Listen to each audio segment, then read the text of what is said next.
Do Bloque Nacionalista Galego ten a palabra a señora Pontón Mondelo. Ben, imos ver, señor secretario xeral, porque vostede está aquí mareando todo e intentando confundir. O único que falou de amigos e de inimigos foi vostede. Foi a única persoa nesta comisión que neste tema falou de amigos e inimigos. Nós estamos aquí cumprindo coa nosa función, que trasladar problemas e exixirlle a quen goberna que busque solucións. Por tanto, os termos no que nós estamos dando ese debate. Si vostede quere introducir valoracións de amigos e inimigos, xa hai cousa de vostede. Vostede saberá en que estaba pensando. Hai unha cousa que é evidente, que hai un horario provisional que se adoptou nun centro hai 15 anos, que é irracional, que non cumpre os parámetros habituais dos centros, que crea problemas e disfuncións e que hai unha demanda social de que se modifique.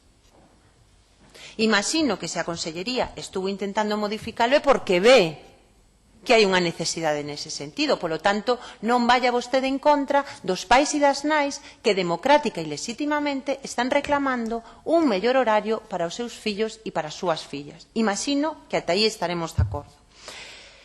Polo que nos vemos, e mesmo por as declaracións do xefe territorial de Educación, modificar o horario neste momento é unha decisión que lle corresponde a vostede.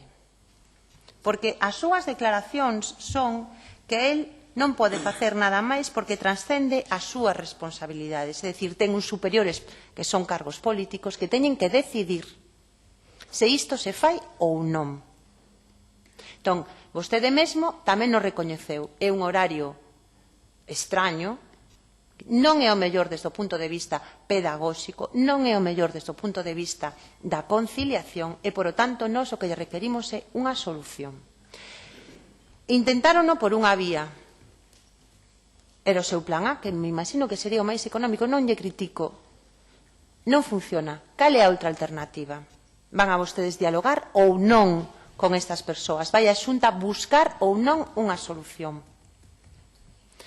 Insisto, están aquí unha representación da AMPA, que me imagino que vostede o recoñece como unha parte importante da comunidade educativa. Vostede sabe tamén que houve unha votación a favor, unha votación respaldada polo Consello Escolar, unha votación respaldada e unha demanda tamén respaldada por o propio claustro de profesorado. Por lo tanto, se hai un novo horario, sométase a consideración da comunidade educativa, pero non veña aquí intentando decir que non hai un aval democrático para a reivindicación e a demanda que están facendo estes pais, estas nais, esta comunidade educativa. Como en todo, é moi difícil que exista unanimidade, mas vostede recoñece que este horario está fora dos parámetros que legalmente establece neste momento a orde e que non é un horario racional, que é un horario extraño. Non sei se teño aquí apuntada a palabra exacta que vostede adaptou. O que está claro é que aquí hai unha demanda dunha comunidade educativa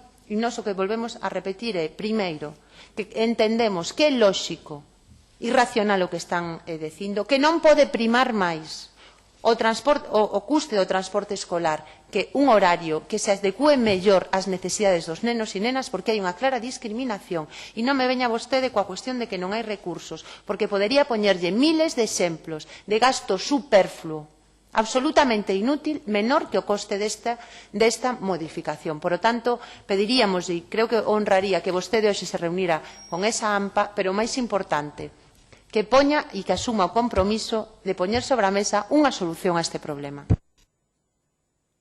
Gracias, señora Pontón. Turno agora para o señor do Casar.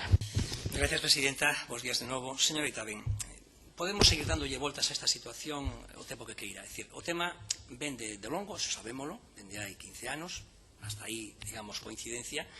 En aquel momento houve